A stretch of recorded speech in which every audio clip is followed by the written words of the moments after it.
to my Allotment Diaries. My name is Emma. These are my Allotment Diaries. I would love for you to subscribe to my YouTube channel, and welcome to my garden at home. It is just such a beautiful day today. It's 16 degrees in London, it's got blue skies, sun has been out all day long, so I thought I would just stay home today and work on my little vegetable patch, or my little vegetable courtyard garden, which is going to be at the just outside the kitchen in my Victorian terrace. And I've decided just to see how much vegetables I can grow in pots and containers just right outside my kitchen door.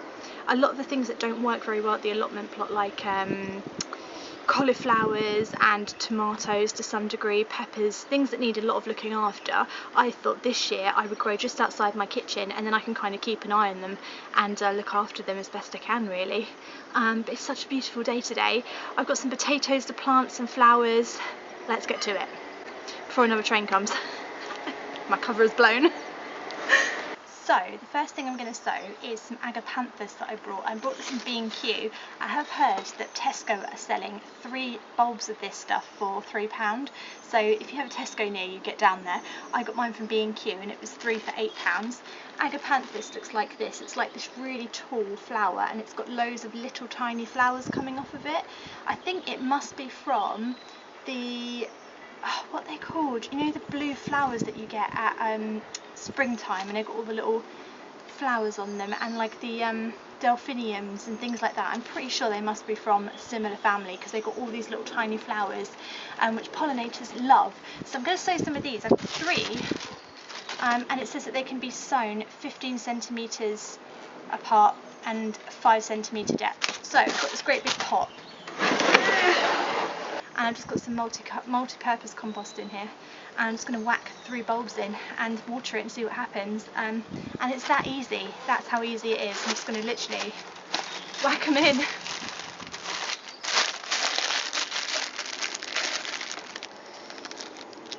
There it is. That's it. That's what £3 worth of bulb will buy you. It's got a little bit coming out already, which is quite good actually, because that shows me that it needs to be planted to about there. So that's quite good that it's got something growing already. So we'll whack this one in.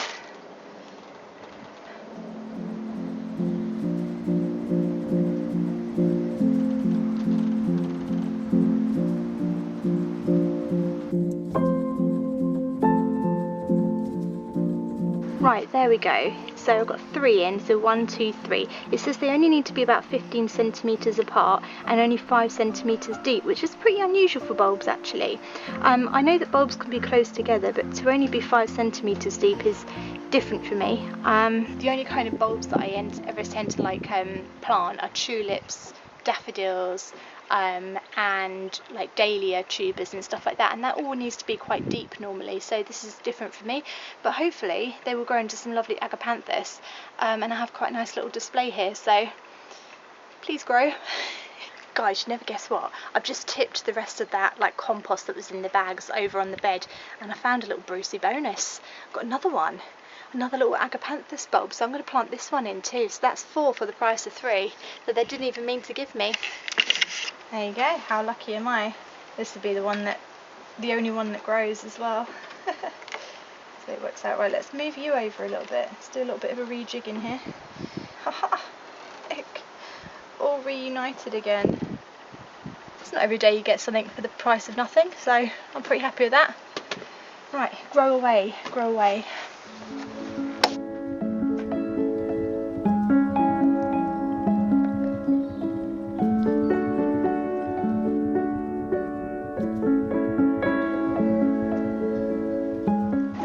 This area down here is going to be my new growing space for 2022. This is going to be my home project for my garden, because the rest of the garden is pretty happy looking after itself. I want to have as much food growing here as physically possible. I've got the advantage that I've got lots of wall space and fence space, so I can grow up as much as I can. It looks a complete dump at the moment, I will give you that one, but I promise you in a few months time this will be absolutely bursting with food, and it will look beautiful, and it will be all growing and lovely. Just trust me, okay? You have to trust sometimes, trust the process.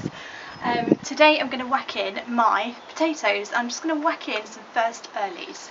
A little while ago I did show you a few of these little grow bags that I brought off of Amazon. I just literally googled grow bags on Amazon. I've got these big yellow ones, so one of these yellow ones is now going to be used for my first early potatoes. The next yellow one is going to be for my main crop, for my second earlies, and then it's going to be my main crop. I always think it should be main crop and then last crop, but it's not. Why do they have to make things so blooming complicated? Anyway, first earlies. So these are the first earlies that I picked up in B&Q. They are the Casablanca ones, which I think are just normal kind of white potatoes, I think. I mean, potatoes are potatoes, aren't they? I would like to grow some really exciting varieties, like those like purple ones that you cut open and they're like bright purple in the middle. But anyway, these are just the first early white ones. First early basically means that these are the first potatoes that you're going to get a crop from, and you can plant them in March, and it is March and I'm going to whack them in.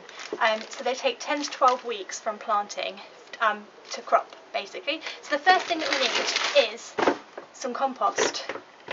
Yes, compost, that would be a good start, wouldn't it? Right, I've got this Koya compost, which you've got to basically, it comes in a big block like this and you've got to soak it to get it to come apart. It's really good stuff. It's got like coconut husk in it and stuff instead of peat, so it holds a lot of moisture. So really, really good stuff. The only thing is I don't have a container big enough for it, and also this container that I put it on and filled up with water has actually got holes in, so all the water's just coming out. Sort of trying to do like a serious video here for the first time, and this is what happens to me. See, whenever I try and do anything proper and serious, this is what happens. But it's alright, I'm going to keep going with the water and hopefully it will turn into compost sometime before I have to pick my kids up from school. So, right, okay, so what we'll do is this.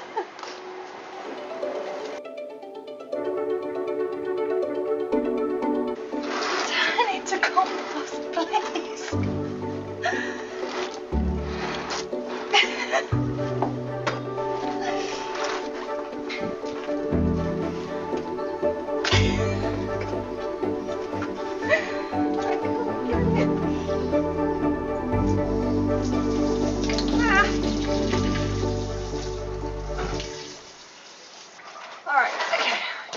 Sod it.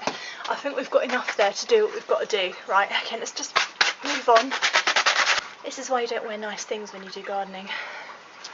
It's the compost.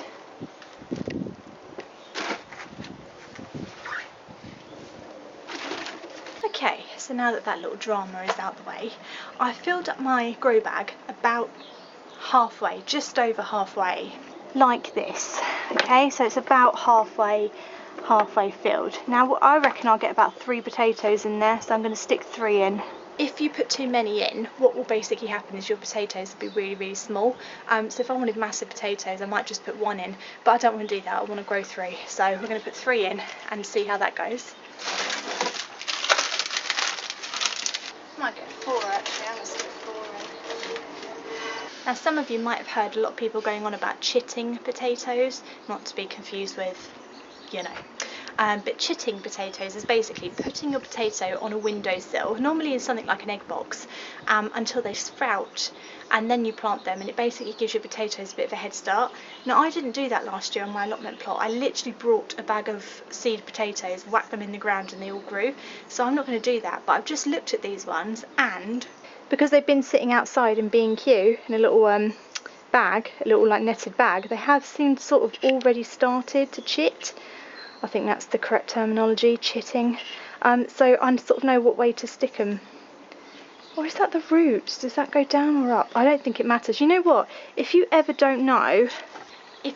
really don't know which way something goes in the ground, right? This is a little trick I've learnt. Just whack it in anyway, because the plant, the bulb, or the seed, or whatever it is, will know, and it will find its way to the surface. Did you know that? So if you did plant all your tulip bulbs upside down, or on the side, or just completely wrong, they would actually be able to find the light, because plants are actually quite smart like that. So never get too caught up on which way you whack things in. Now I don't know if that's the top or the bottom, but I think the potatoes, they'll know, because it's them, isn't it? They'll know where they're supposed to go.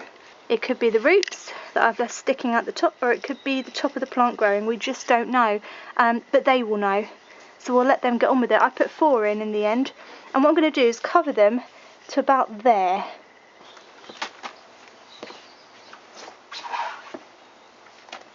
Pat it all down.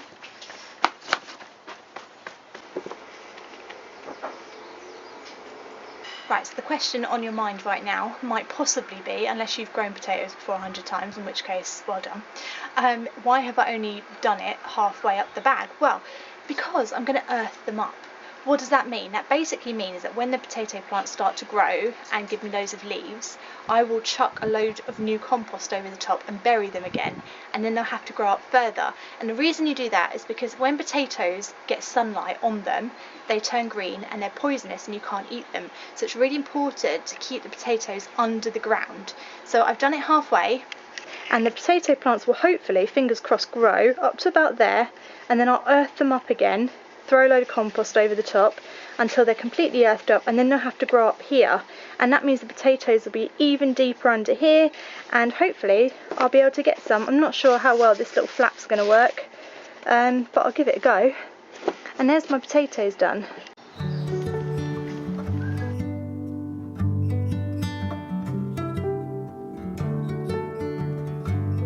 Right, so we've done the Agapanthus and we've done the potatoes. The next thing that I brought was some carrots.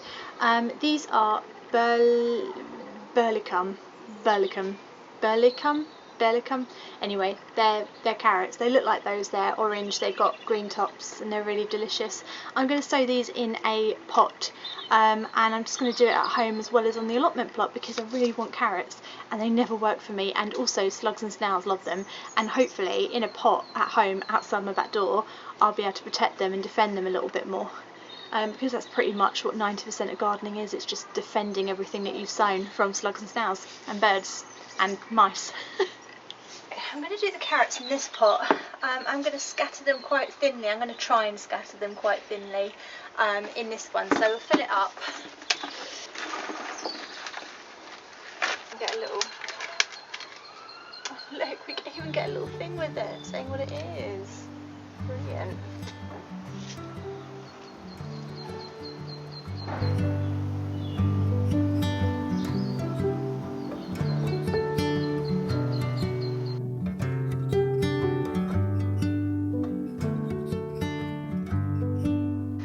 Right, now that I've got the seeds in there, what I'm going to do is this. I'm just compacting it down just a little bit. I'm not pressing too hard. I've got a couple of questions from people saying that like why their seeds weren't germinating, and all of mine seem to have grown. And there's just two things that I've learned about seeds. Number one is that they need to stay moist. You need to keep watering them. If they dry out, they die, and carrot seeds are notorious for drying out very quickly, so you must keep watering them. And the second thing is that the seed needs to have direct contact with the soil, with the compost, and that's why we compact it down a little bit, to make sure the seed is touching the compost. If the seed is not touching the compost, it will not germinate, it will not grow properly, and that's why I compact mine down. I don't know if that's fact, I don't know if that's true, I'm not that much of an expert, but these are the things that I've learned from doing it firsthand and from trial and error at my allotment plot, and these are the two things that I've learned just to help your seeds to germinate every time. Take that advice with a pinch of salt. That's what I'll say, take the advice with a pinch of salt. But honestly though, if you're just sitting there just rolling your eyes like what is she talking about, you know, I would say just get out there and do it, just give it a go, just whack stuff in and see if it grows. Like, I didn't chip my potatoes and they'll probably grow. Whack your carrot seeds on a piece of paper first and see if they germinate on toilet paper, I don't know. The point is you've got to give it a go yourself. I mean, someone had to do it for the first time, didn't they? So why can't that just be you? Just imagine, just pretend that you're just doing it all for the first time. You're the first human to ever sow a seed, and that will sort of help, I think. So here we go, we've got carrots, we've got early potatoes, we've got Mizuna growing. I brought these violas, which I will decide where to go. I don't know yet. This is some salad leaf here, which the rabbit absolutely loves. And then in here I've potted on my broccoli. I've got quite a lot of broccoli. Some of it will go here and pot some at the allotment. And these are my little sweet peas under there. I don't know if you can see them. It's a really beautiful day today here in the UK, but don't be fooled. This is called Fool's Spring. And I'm telling you this to be kind. This is a warning to you that when the weather gets like this in March time, it's really tempting to put as much out as you can. And granted, I put potatoes out and carrots, but they are both like cold loving crops anyway. But the weather will turn again, so don't put anything out that's vulnerable just yet, okay, because this is full spring and it will turn cold again, and that is my learnt trial and error advice that I'm going to give you right now. So I hope this vlog's been helpful. I hope you've enjoyed seeing around my little garden, and I will see you next time, guys. See you on Monday. Thanks for watching. Bye.